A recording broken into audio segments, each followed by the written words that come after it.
И докато в София показват алтернативен начин за запознанства, то бабите и дядовците в харманлийското село Доситеево вече могат да търсят приятели в интернет и така да мерят компютърните си умения с младите. Това стана възможно след като с помощта на международна фондация в селото беше открит модерен интерактивен клуб на пенсионера. Още преди да бъде открит пенсионерския компютърен клуб, възрастните хора в Доситеево се бяха запознали с това какво е интернет и как ще помогне на селото им. Много работи давали за овцети, за магарета, за кози, за коне, за такива работи. По така европейски. Културни са тя крави, тя не са като нашите мачи. За селата е добре, защото като дойдат прабабите тук на гости, има с какво се занимават, нали?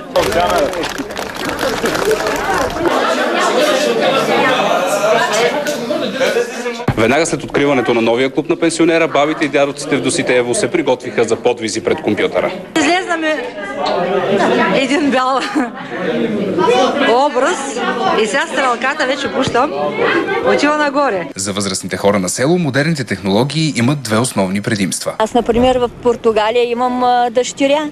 Имам внучка. Да се видиш дъщерята, да говориш с нея като на живо. Интересуваме за някаква болест, лекарство. Каже каква болест национална снахател на внучките. Вижте за тази болест, какво пишат на компютъра веднага. Макар и в третата възраст, местните се шегуват, че сега вече ще могат да си търсят нови приятели онлайн и се радват на снимките от селото си в глобалната мрежа. Църквата видяхме, църквата.